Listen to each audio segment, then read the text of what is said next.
Está reaberta a sessão. Deputado Convido o Luiz Paulo. relator, o deputado André Lazzaroni, para emitir parecer. Antes de emitir o parecer, eu quero dizer ao deputado Luiz Paulo que ele não pode seguir a risca, mesmo sendo um cristão convicto, a palavra da Bíblia que os justos pagarão pelos pecadores.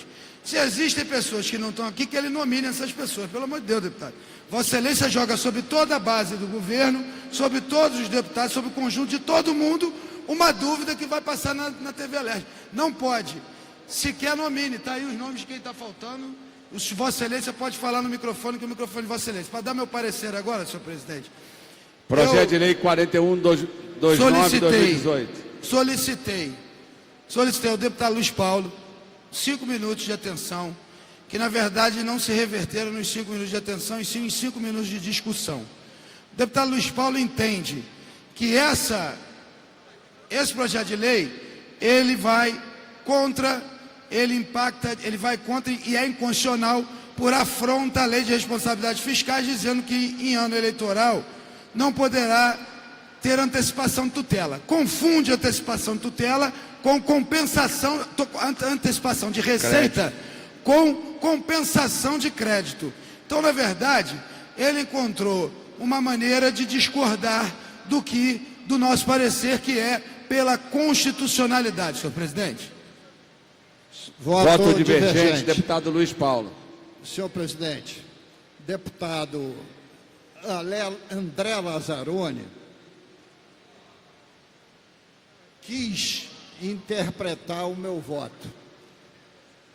E eu, como sou um democrata, anunciei na sessão passada que eu tinha um voto escrito pela inconstitucionalidade. E Vossa Excelência, de comum acordo com o deputado Gustavo Tutuca, retirou de pauta porque iriam perder na CCJ, porque a base do governo não estava aqui. Bom, então, senhor presidente, quero proceder o meu voto.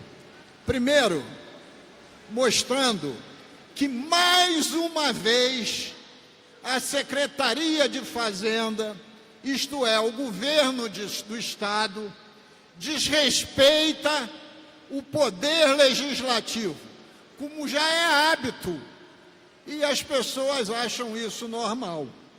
Existem 3 leis de compensações aprovadas pela Casa.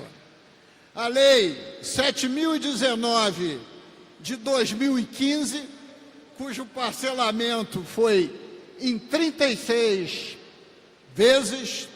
A Lei 7.298 de 2016, cujo parcelamento foi em 30 parcelas, e a Lei 7.626 de 17, que o parcelamento foi em 18 parcelas.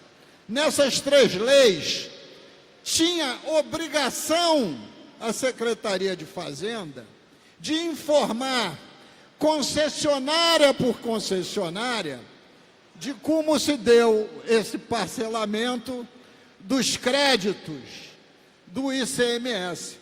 Mas não o fez. A gente procura no Diário Oficial e só encontra parte desse parcelamento. Então, nessas condições, não há como ter outro voto que não seja pela inconstitucionalidade. E aí as razões são diversas, senhor presidente. As outras 3 leis, e eu tenho certeza que em 2 delas eu votei em contrário, mas é só pesquisar no sistema, nenhuma das 3 estava em último ano de governo. Diz a Lei Complementar 101 de 2000, Lei de Responsabilidade Fiscal, no artigo 38A, que a operação de crédito por antecipação de receita destina-se a atender insuficiência de caixa durante o exercício financeiro e cumprirá as exigências mencionadas no artigo 32 e mais as seguintes. Nenhuma dessas exigências a Fazenda cumpriu, porque eu não disse qual é o montante desses créditos que serão compensados.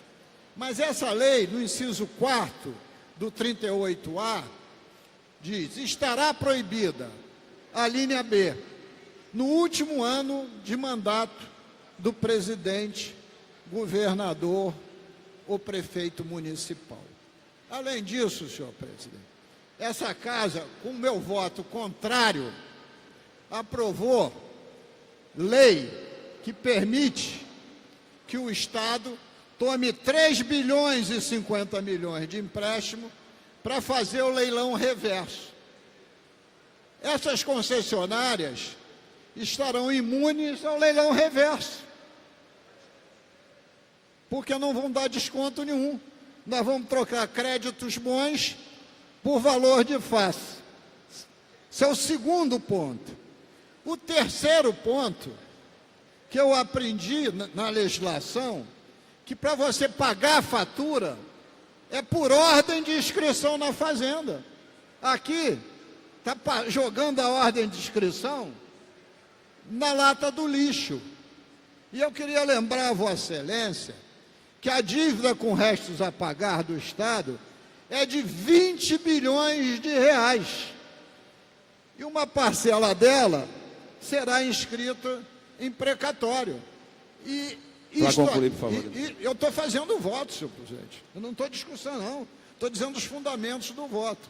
E, com este tipo de projeto em último ano, vai livrar dessas empresas tanto do leilão reverso, quanto do precatório, e também de ficar na fila de pagamento das dívidas. Além do mais, o Código Tributário Nacional, no artigo 162, diz o seguinte, que o pagamento da fatura é efetuado, inciso 1º, em moeda corrente, cheque ou vale postal. Crédito tributário não é moeda de pagamento. Está escrito no Código Tributário Nacional. Então, senhor presidente, diante do exposto, que entregarei o voto escrito à mesa, o meu parecer é pela inconstitucionalidade. Deputado Chiquinho da Mangueira. Deputado Chiquinho da Mangueira. Deputado Gustavo Tutuca. Senhor presidente, acompanho o voto do relator. Favorável. Deputado Rafael Pisciani. Senhor presidente, meu voto é favorável também. Deputado Carlos Mink. Deputado Carlos Mink. Deputado Felipe Soares. Acompanho o relator, senhor presidente. 4-1. Deputado Zaqueu Teixeira. Deputado Zaqueu Teixeira. Deputado Gilberto Palmares. Senhor presidente, já houve uma outra ocasião, num outro projeto, em que eu debati o mesmo fundamento.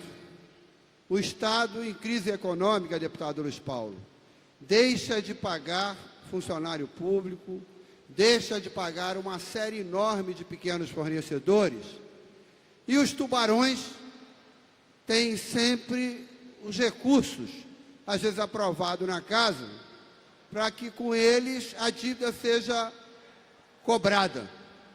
Eu lembrei, inclusive, na ocasião, eu vejo aqui citada muitas vezes a palavra concessionária de serviços de telecomunicações, que algumas das concessionárias de serviços de telecomunicações estão entre as maiores devedoras no tocante à dívida ativa do Estado. A Staruan, uma gigante da área de satélite, que tem associação aí com a Claro, Embratel e com a Staruan francesa, tinha uma dívida na ocasião de mais de R$500 bilhão ao Estado. E aí essas empresas, exatamente essas poderosas empresas, grandes concessionárias de energia e telecomunicações, têm o recurso de abater no ICMS a dívida com o Estado. E agora crédito futuro. Além disso, eu acho que tem um item aqui que é um constrangimento aos prefeitos, porque diz que se o Estado estiver em dívida com a prefeitura e o Estado está em dívida com várias prefeituras, ele também pode chamar para si a dívida dessas prefeituras com concessionárias desde que o prefeito aceite. É óbvio que isso é um constrangimento, porque o prefeito, com essa autorização colocada aqui, é reduzida a capacidade dele de ficar devendo, por exemplo, a Oi, ao invés de ficar devendo um pequeno fornecedor da área de saúde. Então, diante dessas questões, eu acompanho o voto preferido pelo deputado Luiz Paulo Correia da Rocha. 4-2. Deputado Rosenberg Reis. Senhor presidente, eu vou acompanhar o voto do relator. 5-2. Pela Comissão de Minas e Energia, deputado Felipe Soares. Acompanha CCJ. Voto divergente, presidente. Deputado Carlos Osório. Senhor presidente, nós já aprovamos e discutimos uma legislação similar no ano passado e eu entendo a intenção do Poder Executivo ao propor a presente matéria. Mas da maneira com que o projeto está, eu acredito que ele não possa ser aprovado pelos dados aqui trazidos pelo deputado Luiz Paulo Correia da Rocha e demais deputados que apresentaram voto contrário na Comissão de Constituição e Justiça. Eu apresentei, senhor presidente, 10 emendas à matéria para tentar aprimorar o projeto. Com a apreciação dessas emendas, poderei mudar a minha posição, mas no momento, da maneira com que está o projeto, o meu parecer é contrário. 1-1, deputada Lucinha.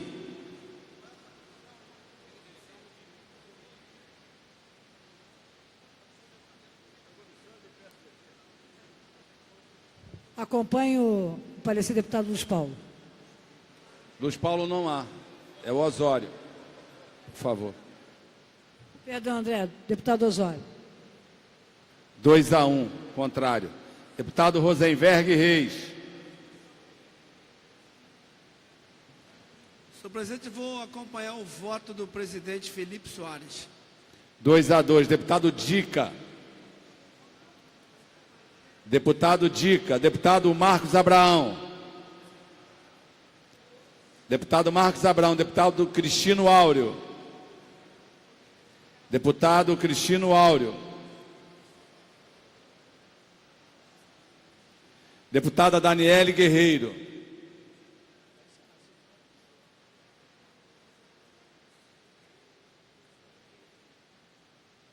Deputada Daniele Guerreiro. Está 2-2, a presidência vai convocar o presidente Felipe Soares para desempatar. Meu voto é favorável, senhor presidente. 3-2. Parecer favorável. Comissão de Assuntos Municipais, deputada Márcia Giovanni.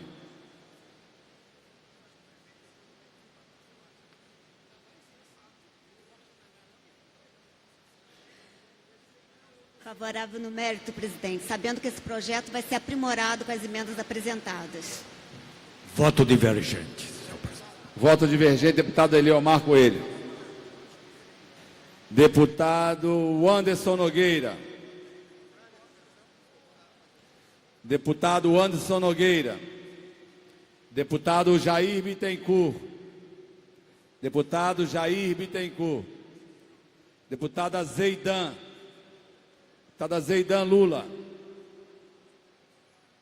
Deputado Rafael Pisciani. Deputado Rafael Pisciani. Deputado Coronel Jairo. Deputado Coronel Jairo. Deputado Iranildo Campos. Favorável. Favorável, 2-1. Deputado João Peixoto.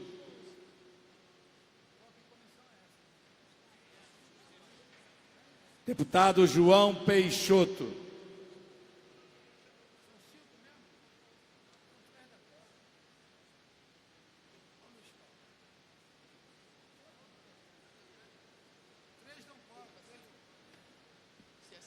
A A presidência declara 2-1 de 5.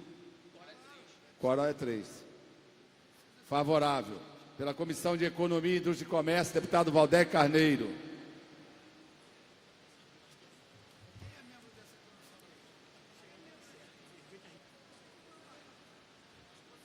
Senhor presidente, queria fazer o meu voto aqui, primeiro lembrando que nesta legislatura já é o 4º projeto de lei, 4ª mensagem deste teor enviada pelo governo do Estado. E teria sido importante, ao enviar essa 4ª mensagem do mesmo teor, na mesma legislatura, que nós tivéssemos pelo menos um balanço de qual foi o proveito ou o aproveitamento feito pelo governo em relação às mensagens de compensação tributária anteriores. Isso não acontece. Também não acontece um dado muito importante, não aparece um dado muito importante, que é nós sabemos exatamente qual é a dívida, qual é o volume da dívida que o Estado tem hoje com essas empresas com as quais ele quer praticar a compensação tributária. Outro aspecto que me preocupa, eu nunca vi, por parte do governo, eu nunca vi esta pressa e essa sofreguidão para pagar a várias outras prestadoras de serviço, por exemplo, na área de educação, com as quais o governo tem dívidas acumuladas e que não param de crescer. Alguns serviços foram até interrompidos. Estou aqui fundamentando meu voto. Foram até interrompidos. Mais do que isso, o governo perde dinheiro com essa proposta. Como assim perde dinheiro? Aqui já foi dito, eu quero reiterar. Com a lei que foi votada na Assembleia, do chamado leilão reverso, essas concessionárias poderiam ter participado de um leilão reverso e oferecido preços menores, valores menores, para que o Estado pagasse as suas dívidas. E depois o Estado definiria a forma de pagar. Mas sequer elas participarão desse leilão, tendo em vista que o modo de pagamento já vai definido aqui com os valores constantes atuais. Então o Estado perde dinheiro, ou seja, deixa de baixar o valor da dívida que ele tem com essas concessionárias, com a fornecedora de combustíveis, enfim. E por último, Gilberto levantou um elemento aqui que eu quero endossar, deputado Gilberto Palmares. No parágrafo 4º do artigo 1º, quando o Estado faz menção na mensagem a possibilidade de que, caso tenha dívida com o município, essa dívida vai ser paga com abatimento também dos créditos tributários, das dívidas que os municípios têm com essas concessionárias, sob a forma de créditos tributários também. Olha, isso é uma invasão grotesca na autonomia da gestão municipal. Quem foi que disse que o prefeito do município, qualquer que seja, com o qual o Estado tem dívida, quer esse pagamento desta forma? Isso é uma invasão absurda da competência da autonomia administrativa do município, que é um ente autônomo perante a Constituição. Por isso, por esse conjunto de elementos, a Comissão de Economia dá neste momento, com este texto, que as emendas estão depois. Vamos ver que texto virá, a partir de que emendas serão aprovadas, que emendas serão rejeitadas. Portanto, com base neste texto, o parecer da Comissão de Economia é contrário. Comissão... Senhor presidente, voto divergente na Comissão de Indústria. Comissão de André Economia. Zaroni, voto divergente. Voto divergente. Senhor presidente, vou votar divergente do deputado Valdec Carneiro, por isso mesmo, né? As outras 3 foram declaradas incondicionais. Essa está sendo declarada, o deputado Luiz Paulo votou pela incondicionalidade. Nós temos que decidir se nós queremos os serviços essenciais, comparar energia elétrica, comparar TI, serviços essenciais 190, comparar a iluminação de hospital. Isso tudo que se faz aqui, às vezes a gente percebe no parlamento que é uma confusão e se compara laranja com banana, gente. A gente não pode comparar os serviços essenciais e nem estamos dizendo que as concessionárias de serviços essenciais receberão tudo que lhe é devido. Nem podemos afirmar isso. Isso é uma afirmação equivocada, porque nós não sabemos o montante da dívida e o montante que será pago. Isso vai chegar, e aí cabe a nós cobrarmos do governo para trazer aqui esses números, e trarão. Confunde-se laranja com banana. Essa é a grande questão. O que nós estamos defendendo aqui não é interesse. Eu não estou aqui para defender interesse de concessionária nenhuma. Eu estou aqui para defender o interesse da população, de não ter a luz de um hospital cortado, de não ter a luz de um equipamento público cortado, como já tivemos a luz da Biblioteca Parque cortada, como já tivemos a Biblioteca Parque de Manguinhos cortada, como já tivemos a luz do Teatro Municipal cortado, do Teatro João Caetano. E aí se vai no desespero. A gente não está falando que eles não participarão, deputado Valdec, ninguém está dizendo que eles não participarão do leilão reverso. Isso é uma possibilidade existente que se abre. O que nós estamos dizendo agora é abrir mão de uma receita que viria para se pagar serviços essenciais para o Estado não parar. Já fizemos isso aqui em outras oportunidades. É porque agora vem o período eleitoral, todo mundo quer marcar posição, todo mundo quer marcar posição eleitoral, todo mundo quer marcar uma posição política. Por isso que o meu voto é contrário ao parecer do deputado Valdec Carneiro. 1 a 1. Deputado Osório. Senhor presidente, eu, pela Comissão de Economia, vou repetir o voto preferido na Comissão de Minas e Energia e vou acompanhar o voto do presidente da comissão, deputado Valdec Carneiro, porque entendo que, da maneira que o projeto está, com esse texto, nós não temos como aprová-lo. É importante lembrar ao deputado André Lazzaroni, que fez aqui uma defesa do atual projeto, que é importante que o governo apresente aos deputados o balanço do que foi feito com a legislação que nós apresentamos no ano passado. Nós, inclusive, aprovamos no ano passado uma emenda ao projeto, e foi aprovada pelo plenário, que exige do Poder Executivo a apresentação desse balanço. Por isso, senhor presidente, meu voto segue o voto do deputado Valdec Carneiro, contrário a esse texto do projeto, solicitando a liderança do governo para que, antes que essa matéria venha à votação final, com a apreciação das emendas, para que nós, deputados, possamos receber as informações relativas ao ano passado e a, evidentemente, o que pretende o governo esse ano. Por isso, senhor presidente, eu sou contrário ao texto atual apresentado, por isso meu voto acompanha o voto do presidente da comissão, deputado Valdec Carneiro, manifestação contrária ao texto, ora em discussão. Deputado Rafael Pisciani. Deputado Rafael Pisciani. Deputado Tutuca. Senhor presidente, eu vou acompanhar o voto divergente e queria dizer ao deputado Osório que o processo de apresentação das emendas, as emendas vão ser apreciadas e eu tenho certeza que podem colaborar em muito para que a gente possa avançar e aprimorar esse projeto para ser votado em definitivo na casa e a gente possa estar dando maior tranquilidade para que os serviços também essenciais possam estar continuando a assistir às instituições do governo do Estado. 2 a 2. Deputado Anderson Nogueira. Deputado Anderson Nogueira. Deputado Conte Bittencourt. Deputado Conte Bittencourt. Deputada Tia Ju.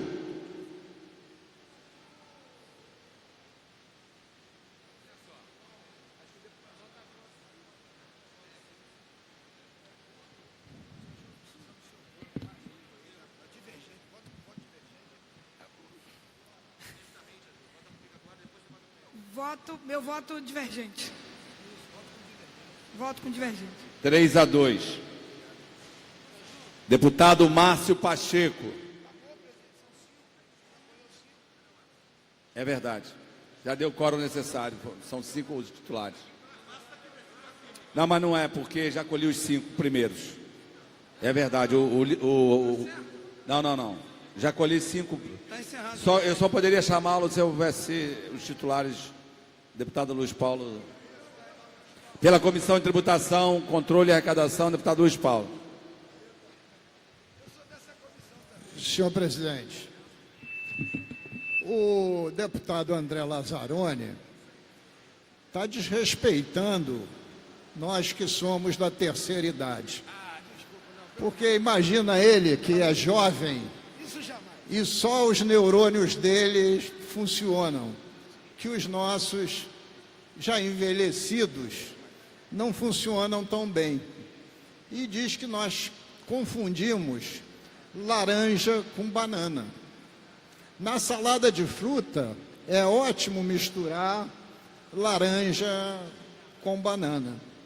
Mas, na verdade, o deputado André Lazzaroni, apesar de ser jovem, eloquente e ter muita disposição, não fez o dever de casa. E quando você não faz o dever de casa, você fica acusando alhures aqueles que não deve acusar.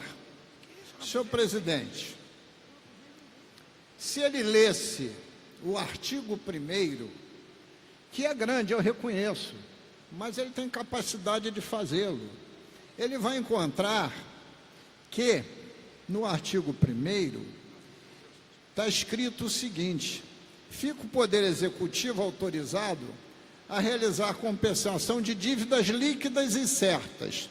O que são dívidas líquidas e certas? São as dívidas que o Estado já reconheceu que elas são existentes. É o que nós chamamos de dívidas já liquidadas, com concessionárias de serviços públicos, de energia, gás e empresas fornecedoras de combustível, com débitos tributários, vincendos ou vencidos. Vincendos quer dizer, senhor presidente, créditos futuros. Vincendos é que ainda não aconteceu, irá ocorrer. E isso caracteriza, goste ele ou não, operação de crédito. Além do mais, senhor presidente, é inaceitável que o presidente da CCJ permita que o governo mande essa mensagem, como ele mesmo está dizendo, sem dizer qual é o tamanho dessa negociação. E era necessário. Quantos serão esses créditos até 30 de novembro? Ninguém sabe, nem tampouco ele, porque o governo não enviou, porque é desrespeitoso contra o parlamento. Age sempre assim, achando que isso aqui é uma casa de débeis mentais. Mas os velhos não são débeis mentais. Eu não estou fazendo voto político, eu estou fazendo voto técnico. Além do mais, senhor presidente, não sabe o deputado André Correia que a Light... Lazzaroni, que a Light não pode cortar energia de hospital, porque é serviço essencial. Na faculdade de Direito, seguramente, essa aula ele faltou, porque outras ele teve presente. Por isso, senhor presidente, este homem parlamentar de 73 anos, no mérito, vota contrário. Voto divergente, senhor presidente. Pode procurar meu nome. deputado André Lazzaroni. O deputado presidente ainda procura o nome para saber se eu estou ali, se posso ou não. Isso é só uma pininha. Isso não é, aqui não tem criança nem birrento, não, gente. Eu não sou mimado e não sou infantil. Na verdade, eu fui mimado, mas quem me mimava faleceu, que era minha querida e amada mãe. Então, já esse mimo hoje eu já não tenho mais. Quisera eu poder tê-la ao meu lado. Mas o deputado Luiz Paulo continua confundindo laranja com banana. Primeiro, ele me acusa de acusar. Segundo, ele diz que eu não respeito a terceira idade. Ora, imagina, eu tenho o maior apreço pela terceira idade e quero muito chegar à terceira idade com esse grau de inteligência, com esse grau de senilidade do deputado Luiz Paulo. Senilidade não. Senhor, isso. Gente, mas errar no microfone faz parte do jogo. O deputado Luiz Paulo, outro dia, todo mundo erra. E o bom desse parlamento é que os colegas nos corrigem para que a gente não entre para a posteridade errando inclusive nomes. Isso é que é o bacana nessa casa aqui. Nós criamos uma boa energia. Quisera eu chegar, como é que é, deputado Osório? Senioridade. Olha que bonita palavra, que linda. E com esse grau de inteligência e de sabedoria do deputado Luiz Paulo, mas que não o utiliza nesse momento, me acusando inclusive de ter faltado à escola, à faculdade de Direito. O que eu tento dizer ao deputado, e quem, no final, quando o governo não paga, deputado, um serviço essencial de um hospital, a operadora de energia elétrica repassa essa perda para os contribuintes que pagam. Por isso que a nossa energia está lá em cima, porque tem uma grande perda, não só em áreas de conflito social, em áreas de risco, como do próprio governo, e o governo não dá o exemplo. Essa é a realidade. Então, meu voto aqui é divergente do deputado Luiz Paulo, não fazendo das palavras dele as minhas palavras, e já agradecendo aos meus colegas aqui pela correção do português, que eu já estava confundindo senilidade, que já estava chamando todo mundo de louco, e não era esse o objetivo. Ainda bem que vocês compreenderam e me corrigiram, como fez o deputado Marcelo Freixo, quando eu confundi Bertold Brecht com Bertold Brecht aqui, também me ajudou muito. Era só para saber se os companheiros estavam atentos. Deputado 1 a 1. Deputado Conte Bittencourt. A presidência, antes de dar seguimento aqui, há sobre a mesa requerimento de prorrogação da presente sessão por mais 30 minutos. Verificação. Não, mas não votei ainda, deputado. Pois é.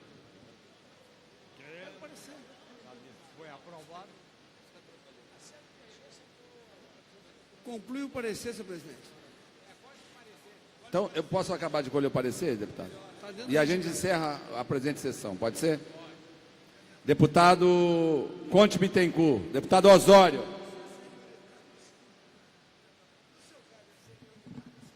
Senhor presidente, eu vou acompanhar os pareceres que proferi nas comissões de Economia, Indústria e Comércio e também na Comissão de Minas e Energia. Meu parecer acompanha o parecer do deputado Luiz Paulo, contrário ao projeto da maneira com que ele está. Apresentei 10 emendas, acredito que o projeto possa ser melhorado, mas nesse momento, com esse texto, meu parecer é contrário, acompanhando o parecer do deputado Luiz Paulo. Deputado Valdeir Carneiro, 2 a 1, contrário.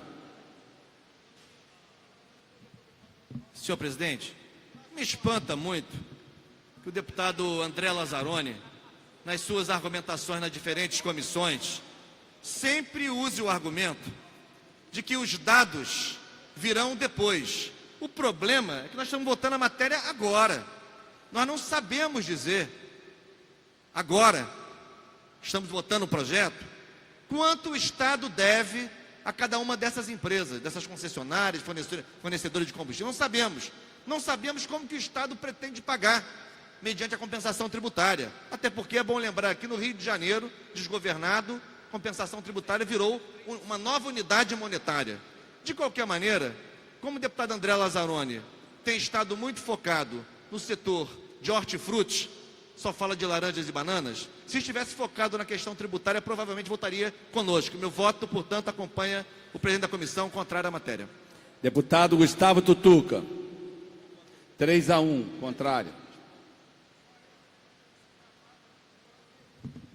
Senhor presidente, acompanhar o voto divergente. 3 a 2. Deputado Chiquinho da Mangueira.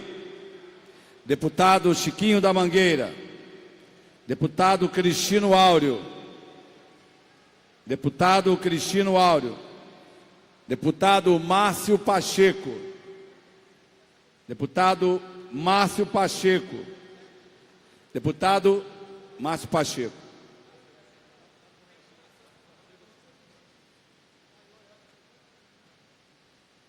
Eu quero acompanhar o voto do relator. 4 a 2, contrário. Deputado Coronel Jairo. Deputado Coronel Jairo. Deputado Dica. Deputado Dica. Deputado Geraldo Moreira. Deputado Geraldo Moreira. Deputada Zeidan. Deputada Zeidan. 4 a 2, contrário, vencedor. Pela Comissão de Orçamento, Finanças, Fiscalização Financeira e Controle, deputado Gustavo Tutuca.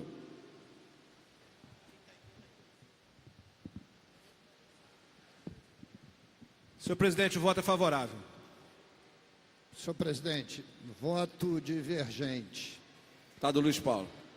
Senhor presidente, vou votar contrário, pedindo apoio ao deputado Dr. Giulianelli, que é médico, para me remontar a Sigmund Freud, o pai da psicanálise, que nos ensinou que existe o ato falho. O que é o ato falho? É aquilo que o inconsciente quer dizer, aquilo fica tão forte que vence a racionalidade. Foi o que fez o deputado André Lazzaroni. Nos chamou de senil, porque é um ato falho.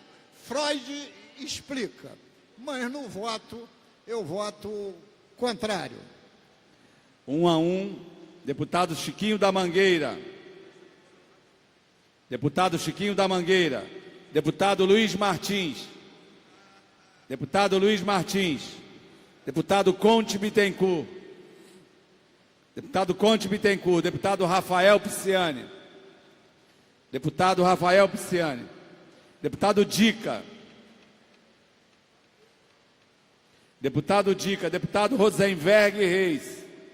Conte Bittencourt está adentrando no recinto. 1 a 1. Comissão de Orçamento. Senhor presidente, voto contrário ao projeto. Deputado, agora sim, Rosenberg Reis. 2 a 1 contrário. Vou acompanhar o voto do Gustavo Tutuca, senhor presidente. 2 a 2. Deputado Gilberto Palmares. Senhor presidente, eu conversava ainda há pouco com o deputado André Lazzaroni, que eu divirjo muito dele, mas o respeito e o admiro, porque ele tem cumprido o seu papel de liderança de um dos partidos do governo e colocando literalmente a cara, se dispondo ao debate, argumentando. Não concordo com os seus argumentos, mas eu acho que deve parabéns quem põe a cara e quem debate. Só ouso divergir, deputado, porque eu acho que Vossa Excelência desqualifica os seus colegas quando diz que o que motiva as pessoas a divergir de Vossa Excelência é a intenção eleitoral. Isso é desqualificar o oponente. Então eu ouso divergir desse tipo de afirmação. E, senhor presidente, da mesma forma como anteriormente, o nosso voto, eu acompanho aqui a argumentação e o voto proferido pelo deputado Luiz Paulo Correia da Rocha. Deputado Rafael Pisciani. Meu voto é favorável, senhor presidente. Deputado Anderson Nogueira.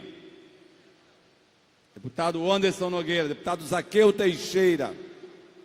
Deputado Zaqueu Teixeira. Deputada Daniele Guerreira. Deputada Daniele Guerreiro. Deputado Figueiredo. Deputado Figueiredo. Deputado Gustavo Tutuca. Favorável, presidente. 4 a 3, favorável, foi vencedor. Nada mais, não há. Senhor presidente, só para... O projeto recebeu 65 emendas e nós vamos fazer a discussão deles. Esgotado o tempo regulamentar, a discussão vai ficar para a próxima. Só para... Discussão se dará na próxima quinta-feira, para que a gente possa voltar na próxima terça-feira a discutir as emendas.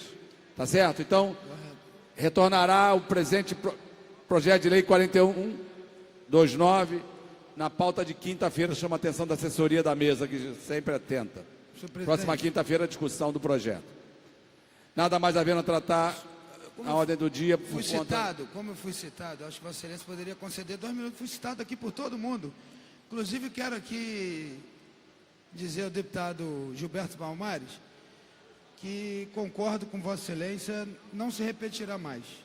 Não vamos, acho que realmente quando eu digo que o debate se dá dando pela questão eleitoral, a gente desqualifica os debatedores e o debate. Então eu já peço aqui escusas aos meus colegas, as minhas verdadeiras desculpas do fundo do meu coração.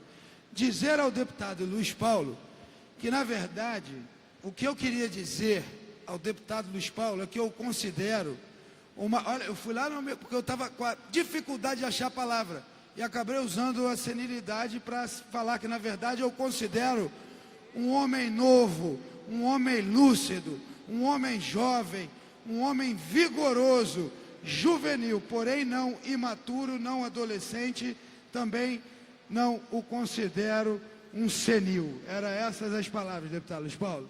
Bem, vamos passar ao expediente final. Primeiro orador inscrito é o nobre deputado Figueiredo. Não se encontrando presente, é o nobre deputado doutor Giulianelli.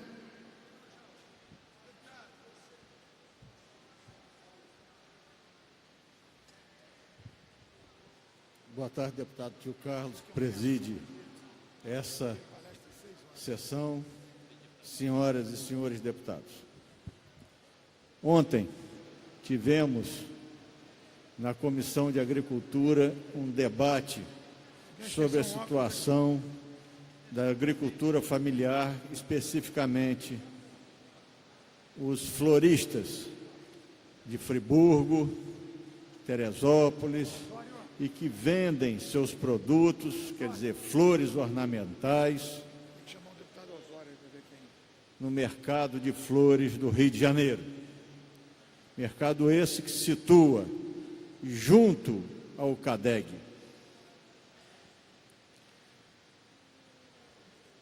A audiência pública presidida pelo deputado João Peixoto contou com a presença do deputado Paulo Ramos, deputado Valdec Carneiro, e que iniciou um debate a respeito da situação desses floristas.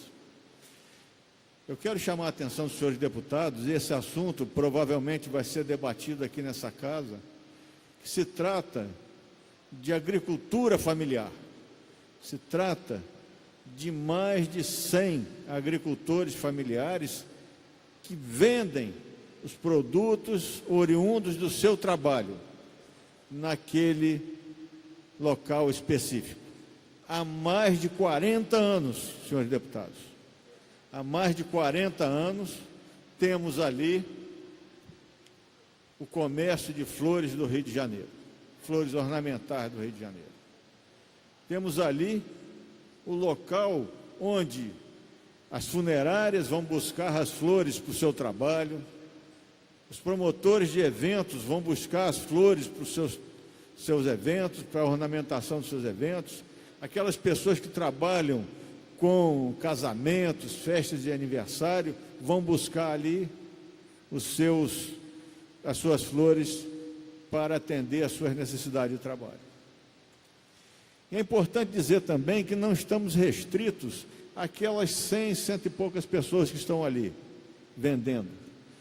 Todo um processo produtivo se ampara exatamente naquela situação, no que a gente chama da porteira para fora. Mais de 500 produtores, agricultores familiares que trabalham especificamente com o mercado de flores ornamentais, com a produção de flores ornamentais, tem ali o seu ponto de venda essencial na construção dessa atividade econômica muito importante no estado do Rio de Janeiro, porque nós somos a segunda unidade da federação em produção de flores ornamentais, somente sendo ultrapassados pelo estado de São Paulo. Então daí eu faço essa entrada inicial, esse preâmbulo, exatamente para mostrar que não se trata de qualquer coisa, se trata de uma atividade econômica muito importante. Em determinado momento, criou-se um conflito dentro do CADEG.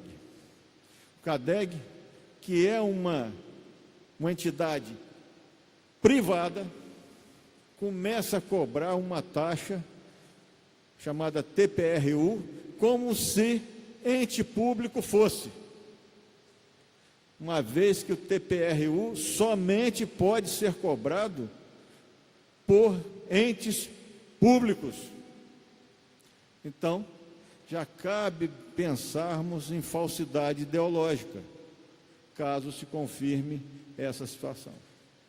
O segundo ponto de conflito é que o CADEG, que também vem para lá a partir do momento que o mercado municipal muda para aquela região, existe uma discussão se aquela área toda, que antes era uma empresa falida de fumos e cigarros, se aquela área toda foi comprada por aqueles que vieram a formar o CADEG, repito, uma entidade privada, não pública, ou se a parte de trás, onde está o mercado de flores, está situada a parte dessa área construída na frente. Essa é uma discussão que cabe, porque aí está o início de todo o problema. Se aquela área ocupada pelo mercado de flores não é área pertencente ao CADEG, registrada como pertencente ao CADEG, cabe a discussão se pode ser cobrada alguma taxa das pessoas que trabalham naquele local. Um outro ponto importante de ser considerado, senhores deputados, o CADEG ontem foi convidado para vir na audiência pública, esteve aqui nessa casa e, no entanto, alegando falta de segurança, não foi para o debate, não foi apresentar a documentação que diz ter direito, que diz justificar o seu direito às suas pretensões. Então, senhores deputados, senhor presidente Carlos Osório, se eu tenho um questionamento com outra parte, que está há mais de 40 anos, e digo que tem o documento, e a audiência pública é o espaço para eles apresentarem, chegar lá e dizer que não foi por falta de segurança, como se essa casa aqui fosse permitir que eles fossem agredidos dentro de uma audiência pública, para mim, não justifica. O espaço para discutir o direito, um dos espaços é exatamente a nossa audiência pública. Então, eu questiono muito se o CADEG tem realmente a documentação necessária. Repito, a audiência pública transcorreu com a maior serenidade, com respeito a todas as partes envolvidas, e não justifica esse medo dos responsáveis pelo CADEG a respeito desse processo. Mas está em aberto, a discussão continua. Um outro ponto que eu gostaria de chamar a atenção, que não se trata, e é um outro discurso que eu ouvi falar, não é que são flores, não. Aquilo dali podia ser ovo, podia ser carne, podia ser batata, aquilo dali é o fruto do trabalho de agricultores familiares que dependem da venda daqueles produtos para sustentar suas famílias. É isso que tem que ser visto. É assim que precisa ser visto. Com respeito, são agricultores familiares. E essa cadeia produtiva, repito, envolve hoje no estado do Rio de Janeiro, entre produção, venda, trabalho com eventos, mais de 18 mil pessoas estão diretamente ligadas a esse trabalho desses agricultores, que estão lá no dia a dia, enfrentando sol, chuva, vêm da serra e chegam no CADEG às 3 horas da manhã, olha só, eles vêm com os caminhões carregados de flores, e estacionam lá 3 horas da manhã, para de manhã cedo estarem vendendo lá naquele ponto de comércio. Então, essa casa aqui, como responsável, como a casa onde os direitos dos cidadãos são respeitados, onde os direitos dos cidadãos são acatados e onde, principalmente, os cidadãos fluminenses são ouvidos, não se furtará, sob hipótese alguma, de colocar uma luz sobre esse problema. E não vamos aceitar nosso mandato, e eu tenho certeza que a Comissão de Agricultura, a Comissão, à frente de economia solidária, não vão deixar que essa situação evolua sem a necessária clareza, sem o necessário envolvimento dos entes públicos, que terminarão, com certeza, por dar o direito a quem tem o direito. É isso que eu quero, presidente. Dar o direito a quem tem o direito. E não se dobrar diante de grupos econômicos que têm, através da força do seu contingente, da força das suas contas bancárias, intenção de dobrar outros segmentos menos favorecidos. Então, eu agradeço muito ao deputado João Peixoto, aos demais deputados que participaram, e essa luta continua. Teremos uma entrevista com o prefeito Crivella para tratar sobre o assunto, e vamos continuar aqui lutando pelo legítimo direito da agricultura familiar, porque não queremos que essas pessoas percam o seu ganha-pão e venham engrossar aqui a periferia das cidades, ficarem submetidas ao tráfico de drogas, e estaremos aqui, mais uma vez, falando em presídios, falando em repressão policial. Nós queremos que o trabalhador da terra faça aquilo que ele sabe mais fazer, senhor presidente, que é cultivar a terra, que é vender o seu produto, que é lutar com dignidade pelo seu trabalho. Muito obrigado. Obrigado, senhor deputado doutor Giulianelli. Próximo orador inscrito, deputado Gilberto Palmares. Vossa Excelência dispõe de 10 minutos pelo tempo regimental.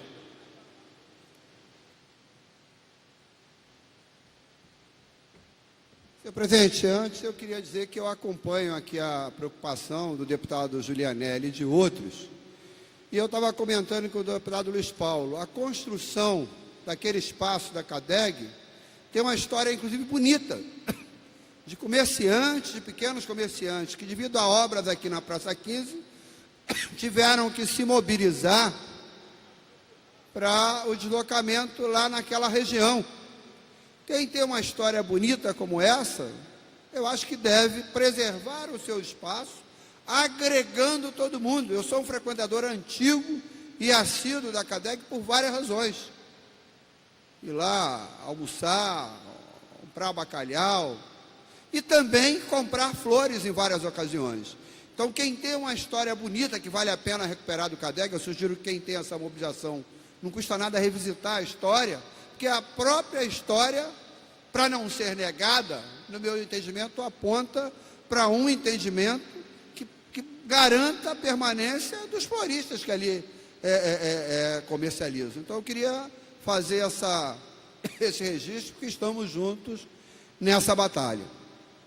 Senhor presidente, o segundo registro rápido, a CPI dos transportes tem se debruçado em muitos acidentes que ocorrem no metrô, nos trens, que têm causado vítimas fatais, várias delas de responsabilidade da própria concessionária e outras não. Eu queria aqui fazer um apelo, porque um dirigente metroviário nos procurou, solidário ao deputado Luiz Paulo, aos familiares de um cidadão que teve vivência na rua e que foi morto ali no metrô, no Estácio de Sá, alguns dias atrás. Segundo a gente foi informado, era alguém que vivia num abrigo ali próximo. Quando completou 18 anos, saiu do abrigo e, por alguma injunção, há que se pesquisar como ocorreu a morte, ele foi morto já praticamente dentro do espaço do metrô, ali da estação Estácio, e queimado. E agora ele foi identificado, familiares levaram documentos e não conseguem fazer o enterro desse cidadão, porque como a queimadura tirou dele as impressões digitais, o ML se recusa a liberar o corpo. Imagine se alguém perde as impressões digitais e por conta disso não tem outras formas de ser identificado. Então, um apelo para que as autoridades que têm responsabilidade nessa área se sensibilizem, ouçam os familiares que têm dados, documentos para identificar a pessoa e permitam que ele tenha o seu enterro com dignidade. Mas eu me inscrevi, senhor presidente, porque há 2, 3 semanas atrás, a manchete de todos os jornais de TV, dos jornais escritos, a discussão aqui na casa, era a resultante da greve dos caminhoneiros. Aliás, eu sempre faço o registro que a greve dos caminhoneiros, que teve muita característica de lockout, o que é irregular, o governo golpista Temer negociou. Na greve dos petroleiros, antes da greve se materializar, o judiciário, exorbitando no seu papel, declarou ilegal a greve e exigiu o pagamento de R$500 mil, depois aumentou para 2 milhões por dia de greve, na prática desrespeitando a Constituição e desrespeitando o direito de greve.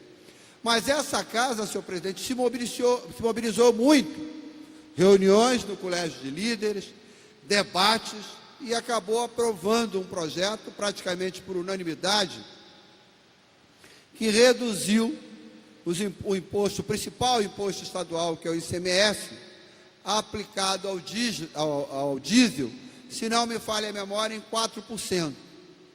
E vários de nós levantou naquele momento o debate que a mesma política absurda, antinacional, do governo golpista Temer, que produziu os aumentos absurdos do diesel, também produziu na gasolina e também produziu num item fundamental a famílias de classe média e particularmente a famílias pobres, que é no gás de cozinha. É comum hoje, senhor presidente, nós verificarmos, nós nos depararmos com pessoas de famílias pobres pedindo ajuda para complementar o recurso necessário para comprar um botijão de gás. E eu queria dizer que apresentei um projeto de lei, junto com 2 outros colegas aqui da casa, deputados Luiz Paulo e Valdec, propondo a inclusão do gás de cozinha entre os itens da cesta básica. Se a ideia da cesta básica é dar um tratamento diferenciado, inclusive do ponto de vista do imposto, para reduzir o preço a itens que são essenciais à vida das famílias pobres, por isso está lá na cesta básica alimento, por isso está lá na cesta básica material escolar, o gás de cozinha é também um item essencial à vida dessas famílias. E eu tenho um receio, deputado Luiz Paulo, houve toda aquela mobilização sobre o diesel, já se passaram 2, 3 semanas, é que se perca, né, aquela mobilização, né, que ocorreu por conta dos efeitos da greve dos caminhoneiros, e esse projeto acabe adormecendo, como vários projetos que estão aqui na casa. E eu acho que essa casa, inclusive, para ser coerente com a mobilização que foi feita e que redundou na redução dos impostos sobre o diesel, com a mesma motivação ou com mais motivação ainda, deve passar esse projeto rapidamente pelas comissões e ser trazido aqui à pauta para ser votado. E incluir o gás de cozinha na cesta básica, para que o ICMS, que hoje é de 12%, caia para 7%, é um esforço importante num Estado que vive uma enorme crise econômica, num Estado cujo desemprego vem crescendo muito acima da média nacional, num Estado em que o número de famílias abaixo da linha de pobreza, segundo matérias publicadas em jornal, praticamente triplicou. Então, senhor presidente, eu venho a essa tribuna para dizer que nós vamos fazer a mobilização necessária, inclusive nas ruas, inclusive esclarecendo a população, cobrando que a gente aqui cumpra o nosso papel e traga ao plenário esse projeto, incluindo o gás de cozinha entre os itens da cesta básica. Eu acho que é necessário vários esforços aqui no Rio de Janeiro, vários esforços para tirar o Estado da crise em que ele está, mas esforços principalmente que tenham como alvo a população mais pobre. Parcela dessa população mais pobre já entra em desespero por uma série de questões, entre eles pelo desemprego. Então, pedindo aqui o apoio de todos os colegas da casa, e ter um esforço de todos os partidos que têm representação na casa, para que o projeto, que inclui o gás de cozinha entre os itens da cesta básica, para que a luta para reduzir o custo das famílias pobres com gás de cozinha encontre acolhida aqui na casa. É o que eu tinha a dizer, senhor presidente. Obrigado, deputado Gilberto Palmares. Próximo orador inscrito, deputado Luiz Paulo. Vossa Excelência tem 10 minutos pelo tempo regimental.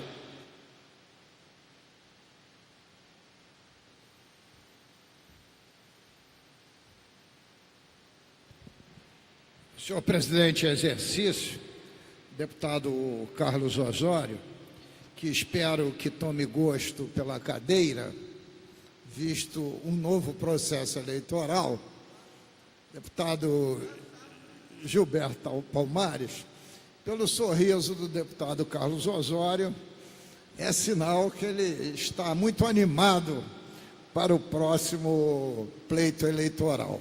Deputado Luiz Paulo, sem atrapalhar a sua fala, seguramente as colunas de alguns jornais do Rio que acompanham corretamente os debates aqui na casa, certamente dirão amanhã que o PSDB já está lançando um candidato a presidente da casa. Se depender, caso eu seja eleito, e se depender do meu voto, já tenho aqui o compromisso. Mas, senhor presidente, eu vou falar de um tema que seguramente Vossa Excelência acompanhou. A gestão do prefeito Marcelo Crivella. Deputado Marcelo Crivella, o prefeito Marcelo Crivella fez aprovar na Câmara de Vereadores a lei do IPTU, para ser implementada em 2 anos.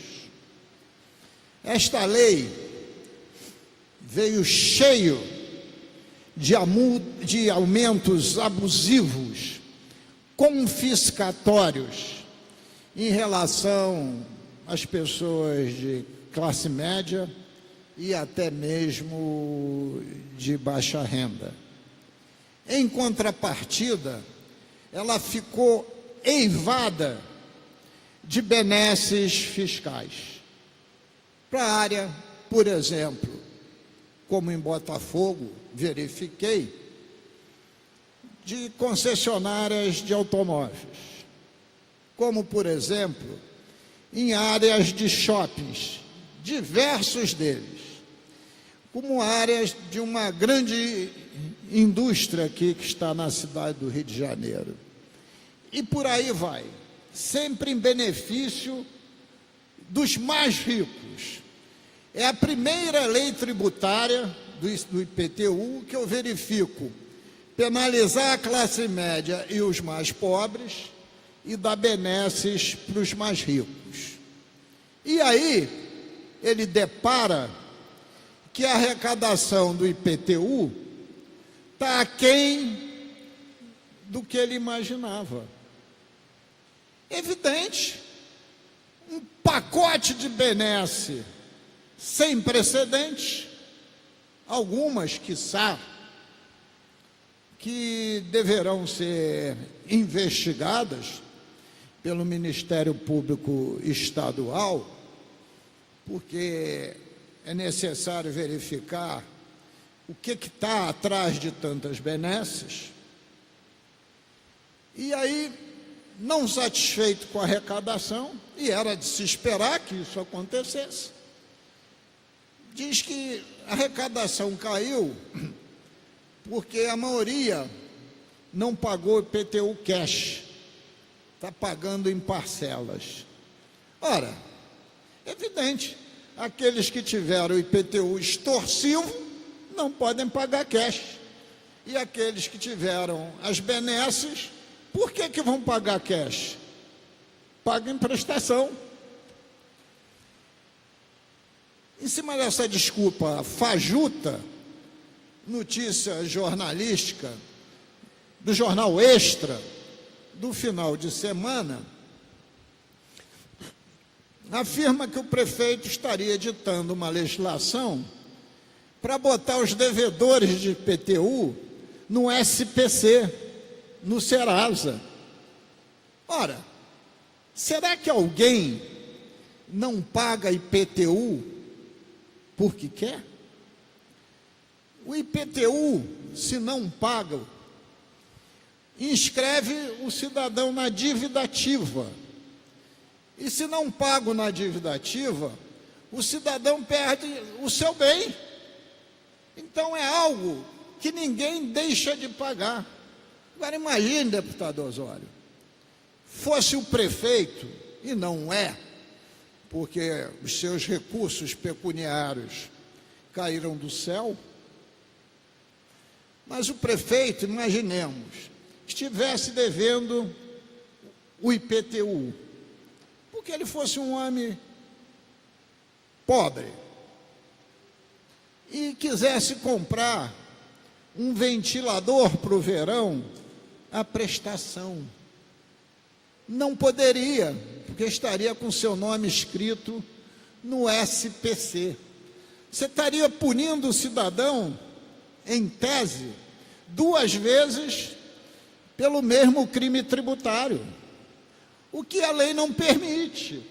Mas esse é o prefeito da nossa cidade, o prefeito Marcelo Crivella, que gosta de dar benesses para os ricos e gosta de espoliar os mais pobres. Mas estamos de olho, estamos acompanhando. Assim que vislumbrarmos alguma legislação a esse respeito, de botar o devedor do IPTU no SPC, daremos entrada no Tribunal de Justiça em relação mais a essa violência contra a população carioca. Imagine se o cidadão, se viesse para essa casa um projeto de lei que dissesse assim: o cidadão que deve IPVA, que corre risco de perder o seu automóvel, se ele está devendo IPVA, vamos inscrevê-los no SPC ou no Serasa. Não há violência, e essa casa, tenho certeza, rejeitaria qualquer projeto nesse sentido. Mas é só isso que o senhor Marcelo Crivella quer fazer. Eu espero, senhor presidente, que ele reflita, já que se diz um homem de Deus, que ore para que o Espírito Santo o ilumine no sentido dele ser a favor dos menos favorecidos e deixar de dar benesses aos poderosos. Muito obrigado, senhor presidente. Obrigado, deputado Luiz Paulo. Próximo orador inscrito, o deputado Conte Bittencourt. Vossa Excelência tem 10 minutos pelo tempo regimental. Deputado Osório, presidente do expediente final, senhoras e senhores deputados, senhoras e senhores.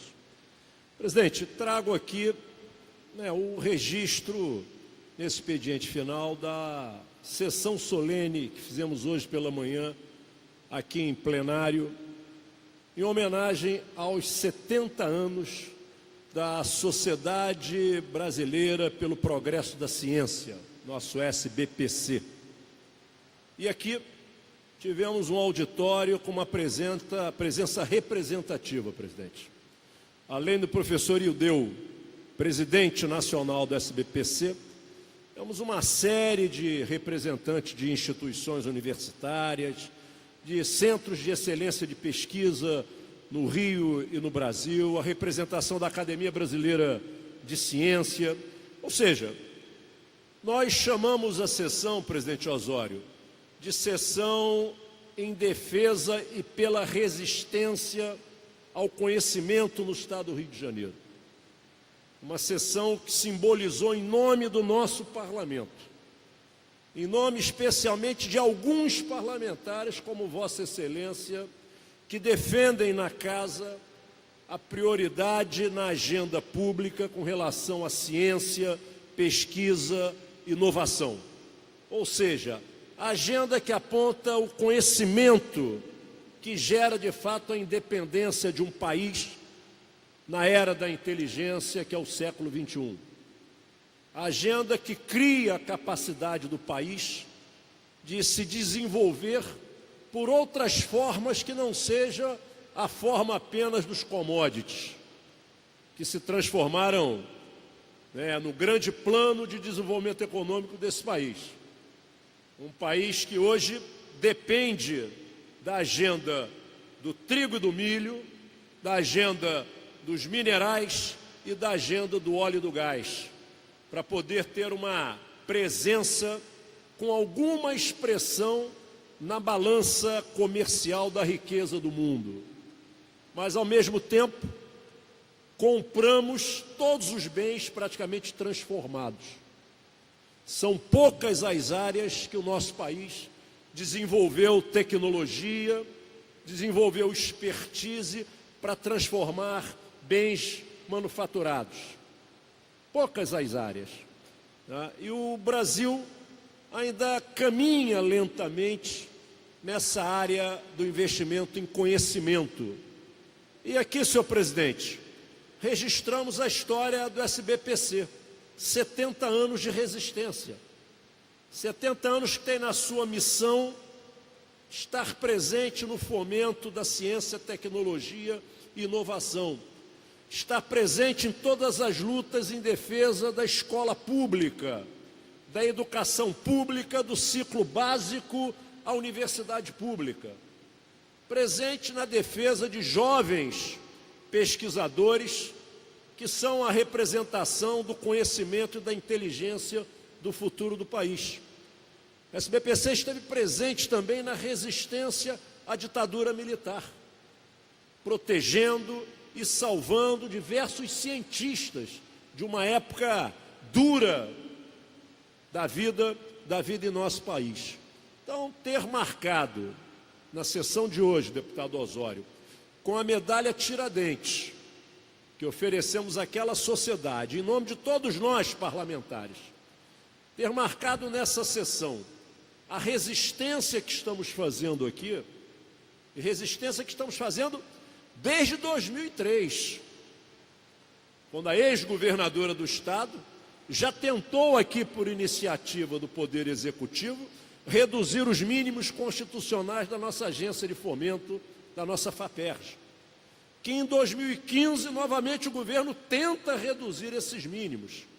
Em 2016, uma nova mensagem, e o governo já percebendo que a trincheira da resistência no Parlamento Estadual de alguns mandatos não permitiu que essas matérias avançassem, o governo reduz em 2017, por decreto, os recursos previstos no dispositivo constitucional para a nossa agência de fomento. A agência de fomento de um Estado que tem tradição na área do conhecimento, na área da inovação. O Estado do Rio de Janeiro continua sendo a unidade da federação que cedia o maior número de centros de excelência de pesquisa e inovação. O Estado do Rio de Janeiro cedia um conjunto expressivo de universidades públicas que são a base para fomentar os novos cientistas e os novos pesquisadores. E os governos, desde 1997, vêm negando os recursos mínimos à nossa agência de fomento, à nossa FAPERJ. Segundo o último relatório do Tribunal de Contas do Estado, o Tesouro deve à FAPERJ 1,5 bilhão. Veja, Vossa Excelência, nós estamos falando de 4 anos, quase 5 anos de orçamento da nossa agência de fomento, que há 2 anos não consegue implantar nenhum edital de convocação de pesquisa no Estado do Rio de Janeiro, que há 2 anos limita-se apenas a pagar as bolsas de custeio nas universidades com a rubrica da FAPERJ. Ou seja, o Rio de Janeiro, nesses últimos 2 anos, vem se empobrecendo do ponto de vista do conhecimento, vem negando às suas instituições o mínimo de recurso para que possamos ter realmente um país independente. Um país independente através do conhecimento, através da educação pública, através da inovação da ciência e tecnologia. Essa é a verdadeira independência de um país no século XXI. Não adianta, volto a falar, um projeto de economia em commodities, se você não tem capacidade de conhecimento em setores da população para criar alternativas a esse modelo que muitas vezes é cruel com a questão da sustentabilidade, com a questão ambiental, com a questão de transporte, modelo que impregna praticamente o desenvolvimento com sustentabilidade de um país. Então, senhor presidente, temos hoje pela manhã uma homenagem justa, uma medalha Tiradentes, à Sociedade Brasileira para o Progresso da Ciência, sinalizando que esta casa é uma trincheira. Os governos passarão, a nossa FAPERJ, a nossa comunidade científica não. Nossa SBPC é um patrimônio da população brasileira. Essa sociedade que há 70 anos se dedica à questão do conhecimento, que há 70 anos luta nesse país para que seja um país que possa gerar a sua independência pela inteligência, pela educação pública, merece de todos nós o reconhecimento e o aplauso. Então, senhor presidente, quero aqui registrar o apoio de um grupo de deputados que faz nesta casa trincheira em defesa da agenda do século XXI, da agenda da era da inteligência, que é a agenda que tem que dominar o conhecimento. O país, para se desenvolver, precisa dominar o conhecimento nas suas diversas dimensões. Muito obrigado. Muito obrigado, deputado Conte Bittencourt. Eu peço a gentileza de Vossa Excelência, como sou o último orador inscrito, para que possa assumir essa presidência nesse expediente final. Obrigado, deputado Conte Bittencourt, e mais uma vez parabéns pelo brilhante evento de hoje, em homenagem e honra à Sociedade Brasileira para o Progresso da Ciência, ao qual eu me somo.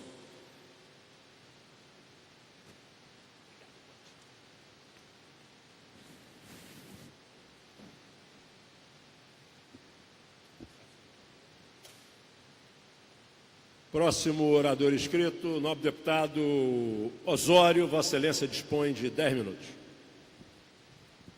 Senhor presidente, deputado Conte Bittencourt, senhoras e senhores deputados, venho aqui a essa tribuna para tratar de temas que julgo da maior importância desse Estado, mas não posso deixar de fazer referência ao seu pronunciamento, deputado Conte Bittencourt, e a importância da realização na manhã de hoje da sessão solene de entrega da medalha Tiradentes à Sociedade Brasileira para o Progresso da Ciência. Deputado Conte Bittencourt lidera aqui nessa casa, na Assembleia Legislativa, no Parlamento Fluminense, a luta pela defesa da ciência, tecnologia e da educação, e eu tenho muito orgulho, deputado Conte Bittencourt, de ser um seu liderado nessa luta, e nós aqui temos a responsabilidade no Parlamento Fluminense de cerrar fileiras e fazer essa trincheira em defesa do conhecimento, dessa agenda moderna do século XXI, não pereça das prioridades do Poder Executivo. Eu tenho certeza que nós poderemos avançar nos próximos 4 anos, sempre contando com a sua visão e com a sua liderança. Parabéns, deputado Conte Bittencourt, pela jornada de hoje em homenagem à SBPC. Senhor presidente, eu venho aqui a essa tribuna para tratar do tema segurança, uma vez que chegamos à marca de 100 dias da intervenção federal na área de segurança no estado do Rio de Janeiro. Senhor presidente, o Rio de Janeiro vive uma situação de exceção. O presidente da República decidiu intervir no estado do Rio de Janeiro, intervenção essa aprovada pelo Congresso Nacional, a primeira intervenção formal no ente federativo desde a Constituição de 1988, por conta do descalabro e da perda de controle do Estado do Rio de Janeiro, do governo do Estado do Rio de Janeiro, na área de segurança pública.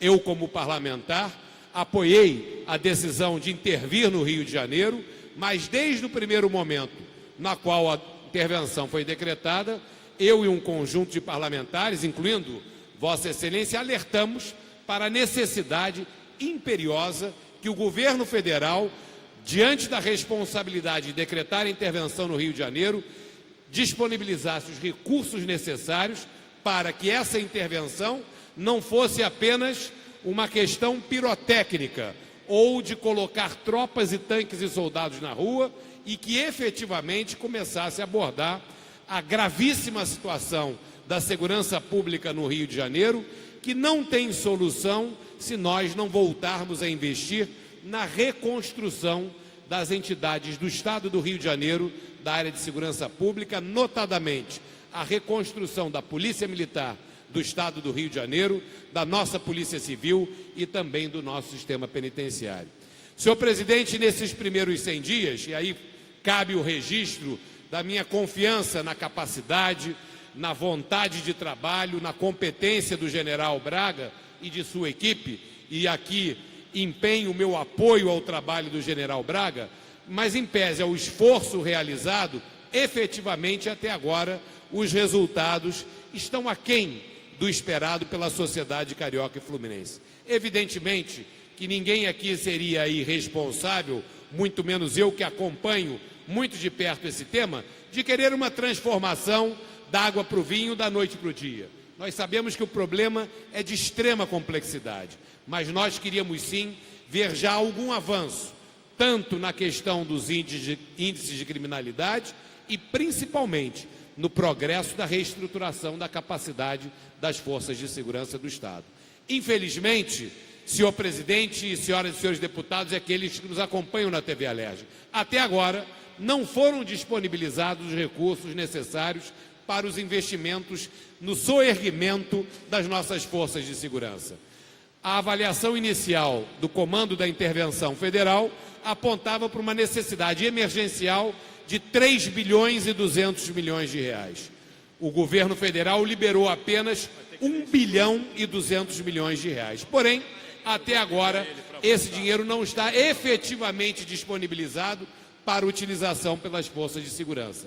E nós seguimos com a nossa população amedrontada, trancada dentro de casa, sem poder ir e vir, com a economia do Estado do Rio de Janeiro perecendo cada vez mais pela questão do custo Rio de Janeiro, seja no roubo de cargas, seja na insegurança geral, que faz com que o nosso Estado seja aquele que menos sinais de recuperação apresente entre as unidades de federação do Brasil.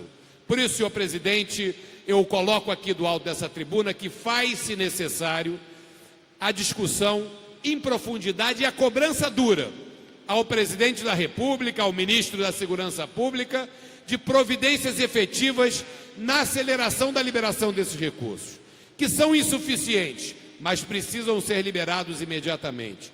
O que nós não podemos permitir, senhor presidente, é a desmoralização do ente governo federal, das próprias Forças Armadas, se por acaso essa intervenção federal não apontar pelo menos um caminho da melhoria da situação de segurança no nosso Estado. Senhor presidente, hoje mais um policial foi assassinado na cidade do Rio de Janeiro. Um policial civil, infelizmente, somando a terrível estatística de mortes de policiais em nosso Estado. Isso demonstra que a autoridade ainda não foi efetivamente restaurada. Isso demonstra que nós temos um longo caminho ainda a percorrer. E aqui dessa tribuna, um Estado em intervenção, eu digo, em nome da população carioca e fluminense, nós não estamos satisfeitos com a condução dos trabalhos até agora pela não liberação dos recursos. E nós precisamos cobrar a liberação desses recursos e resultados mais efetivos no dia a dia da população. A intervenção está declarada até o último dia desse ano de 2018. Nós esperamos, e esse é o desejo da população, para que ela possa minimamente reorganizar, iniciar um processo de reorganização e reconstrução das forças de segurança do Estado. E temos que lembrar também que são necessários investimentos também na área social. Nós sabemos, e o Rio de Janeiro já teve essa experiência, que apenas soldados, botas e tanques nas ruas não resolvem os problemas. O investimento na área social é fundamental para que nós possamos efetivamente começar a virar essa curva e começar a retomar um mínimo de controle na situação do Estado do Rio de Janeiro. E aqui, senhor presidente, já caminhando para o encerramento, eu não posso deixar de fazer uma crítica contundente ao prefeito da cidade do Rio de Janeiro, o prefeito Marcelo Crivella, que, num primeiro momento, disse que a segurança seria também uma prioridade de apoio do município, que declarou que a Guarda Municipal trabalharia de maneira harmônica com as forças de segurança do Estado e com a intervenção federal, colocou equivocadamente o Centro de Operações da Prefeitura do Rio de Janeiro, tirando seu foco prioritário para o funcionamento da cidade, a prevenção a incidentes meteorológicos ou qualquer tipo de incidente na nossa cidade, focando na segurança pública, dizendo que focaria na segurança pública de maneira equivocada e desnecessária, pois essa é uma função do Estado e ao lado temos um centro de segurança de comando e controle do Estado. Com todo esse discurso, muito pouca coisa foi feita em apoio à área de segurança pública por parte da Prefeitura. E agora eu venho aqui do alto dessa tribuna reclamar a renovação, senhor presidente, indispensável, do convênio Segurança Presente, que vai vencer agora no próximo dia 4 de julho, que a Prefeitura da cidade do Rio de Janeiro colabora com recursos financeiros para o reforço de segurança do centro da cidade, que é o centro de toda a região metropolitana, e nós não podemos permitir que esse programa seja descontinuado, sob pena de afundar ainda mais o Rio de Janeiro, principalmente o centro da nossa capital, que é onde todos os cidadãos convergem em algum momento do dia, do mês, da semana, para conduzir as suas questões. E também lamentar, dentro da mesma linha, o total estado de abandono do patrimônio público no estado do Rio de Janeiro. A Guarda Municipal não está cumprindo o seu papel de defesa do patrimônio público e cada vez mais são frequentes as notícias de vandalismo, de destruição de equipamentos ao ar livre do Rio de Janeiro. Eu fui secretário de Conservação e Serviços Públicos. Hoje nós temos uma situação dramática nos nossos monumentos e chaparizes e o prefeito quer empurrar a culpa e o desgaste no IPHAN, quando os bens são protegidos pelo IPHAN, mas a responsabilidade é do município do Rio de Janeiro, pois aqui se encontram esses próprios e a nossa responsabilidade mantê-los, entregá-los para as próximas gerações. Senhor presidente, era isso que eu gostaria de comentar nesse expediente final. 100 dias de intervenção, pouco avanço, e fica aqui a cobrança dura ao governo federal. Foi feita a intervenção, tem que vir os recursos, pois senão estará desmoralizada o ato da intervenção federal, o próprio governo federal, que mais desmoralização não precisa, e também com risco de desmoralização das nossas Forças Armadas. Obrigado, senhor presidente. Agradeço, deputado Osório, e peço a Vossa Excelência que reassuma a presidência aqui do nosso expediente final. Muito obrigado.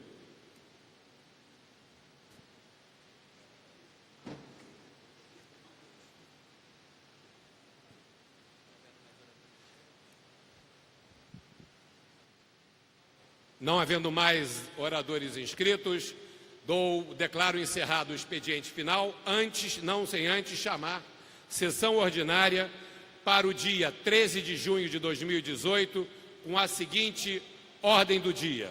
Em regime de urgência, em votação única, projeto de lei 182/2015, de autoria do deputado Carlos Mink, que dispõe sobre os procedimentos que devem ser adotados pela autoridade policial nas ocorrências de autos de resistência. Em tramitação ordinária, em segunda discussão, redação do vencido, projeto de lei 1687-A de 2016, de autoria do deputado Zaqueu Teixeira, que altera as disposições contidas nos artigos 1º, 3º e 4º da Lei 2486, de 21 de dezembro de 1995. Em segunda discussão, projeto de lei 3034/2017, de autoria do deputado Valdec Carneiro, que declara a Companhia de Balé da cidade de Niterói como patrimônio cultural do Estado. Projeto de lei 3330/2017, de autoria do deputado André Siciliano, que classifica Paracambi como município de interesse turístico.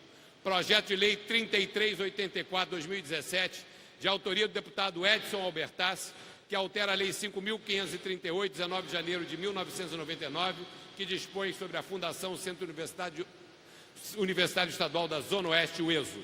Projeto de lei 3898/2018, de autoria do deputado Paulo Ramos. Em votação, em primeira discussão, projeto de decreto legislativo número 52/2017, de autoria dos deputados Flávio Bolsonaro, Bruno Dauari e Milton Rangel. Em primeira discussão, projeto de lei 1504/2016, de autoria da deputada Márcia Giovanni. Em discussão única, requerimento 426/2018, de autoria do deputado Gilberto Palmares. Requerimento número 428/2018, de autoria da deputada Marta Rocha. Requerimento de número 429/2018, também de autoria da deputada Marta Rocha. Requerimento número 430/2018, de autoria do deputado Paulo Ramos. Requerimento número 425/2018, de autoria da Comissão Parlamentar de Inquérito, instituída pela Resolução 504 de 2017. Requerimento número 427/2018, de autoria da Comissão Especial instituída pelo Requerimento 354/2017, incluídos na ordem do dia de acordo com o parágrafo 3º do artigo 47 do Regimento Interno. Em tramitação ordinária, votação em segunda discussão, redação do vencido, assim emendada. Projeto de Lei 1058-A/2015, de autoria do deputado Geraldo Pudim. Em votação, em segunda discussão, redação do vencido. Projeto de Lei 2966-A/2017, de autoria dos deputados Carlos Mink, Luiz Martim, Marta Rocha, Zaqueu Teixeira e Bruno Dauari. Em votação, em segunda discussão, projeto de lei 3139/2017, de autoria do deputado Gustavo Tutuca. Em votação, em primeira discussão, projeto de lei 3167/2014, de autoria do deputado André Siciliano. Incluídos na ordem do dia, de acordo com o parágrafo 1º do artigo 47 do Regimento Interno, em tramitação ordinária, em primeira discussão, projeto de lei 114/2015, de autoria do deputado Jorge Felipe Neto. Projeto de lei 902/2015, de autoria do deputado André Lazzaroni. Projeto de lei 925/2015, de autoria do deputado Bruno Dauari. Projeto de lei 225, repito, projeto de lei 2558 de 2017, de autoria do deputado Gustavo Tutuca. Projeto de lei 3123/2017, de autoria do deputado Bruno Dauari. Projeto de lei 3348/2017, de autoria da deputada enfermeira Rejane. Projeto de lei 3458/2017, de autoria do deputado Figueiredo. É essa a ordem do dia para o dia seguinte, para a sessão de amanhã. Não tendo mais o que haver a tratar, declaro encerrada a sessão.